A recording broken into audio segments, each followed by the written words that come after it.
So a traditional Victoria sponge is made from equal parts of sugar, butter, flour and eggs.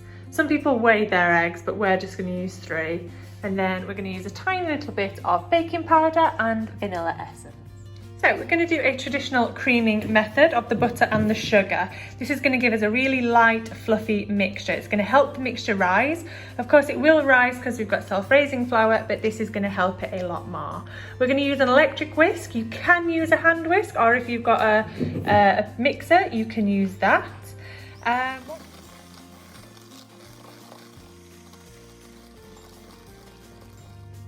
After 5 minutes of whisking, we're going to add the eggs and we're going to whisk it a little bit longer with the electric whisk. So when you get a nice consistency, what looks like this, a nice creamy mixture, we're going to sieve in our flour a little bit at a time, and we're going to fold it with a wooden spoon. So I'm going to sieve a little bit in there.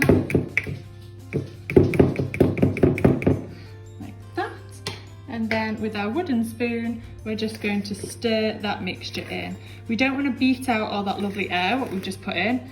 So we're just going to fold that in a little bit at a time until all the flour is gone. So your final mixture should look something like this, a nice thick consistency. We haven't beat all that lovely air out, it's still quite pliable. If you need to add another 2 tablespoons of milk, you can do, but that just all depends on how dry your mixture is. Not all eggs are the same size, so that's why we have the addition of 2 spoons of milk. I'm going to set that aside. I now have 2 cake tins. I'm going to evenly share this out. These are 2 8-inch silicone cake tins. You can use the metal ones, and all we've done is just grease these with a little bit of additional butter.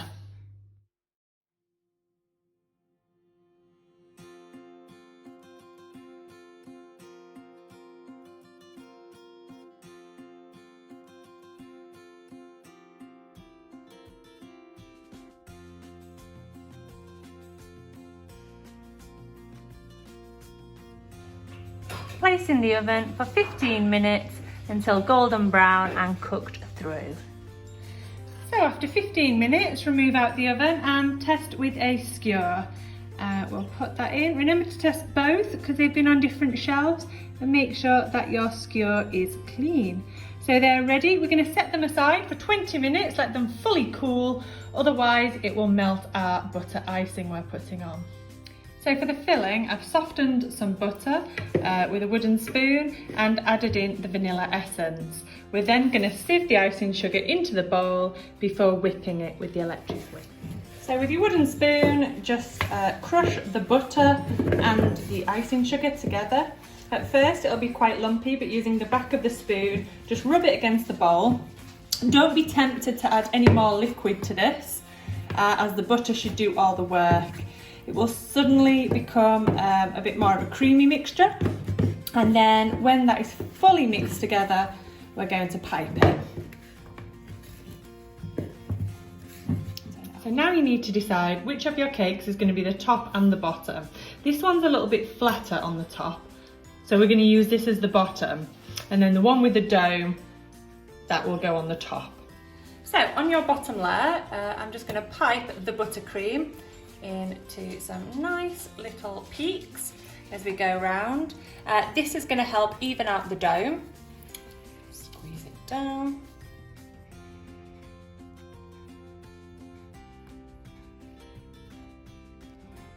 Alternatively, you could use the back of your spoon and you could just do it quite flat. But this just stops us having to cut the dome off the top of our cake and gives it a nice even base to sit on.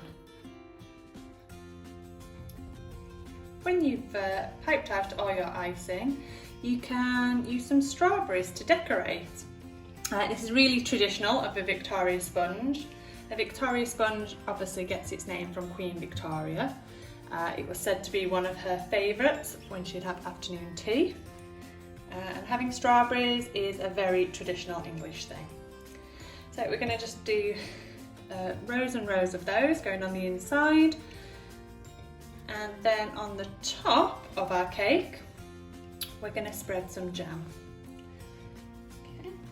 Okay, so with the top of our cake, we're just going to flip that over. We need to be really gentle with this. We don't want anything to tear off because there is a dome underneath. Then with my jam, I'm going to take a couple of spoonfuls, one at a time. And we're going to spread that onto the base of our cake. I'm just going to use my spatula and I'm going to be really careful with my hands, okay? So just spread that round.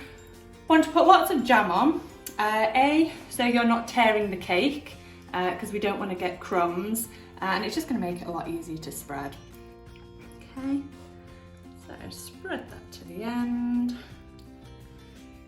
The jam sticks your cake together, so it stops those two layers from sliding off one another. In fact, I'm going to put a little bit more on there. There we go. And then, once you've got it all the way around the end, you're going to sandwich the two together.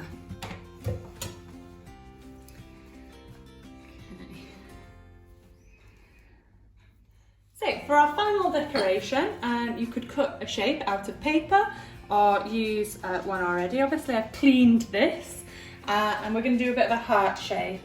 I'm going to take our icing and I'm just going to sprinkle that over the cake, give it a light dusting, going round our shape, and then when I remove the shape, we'll have a nice decorative heart in the centre.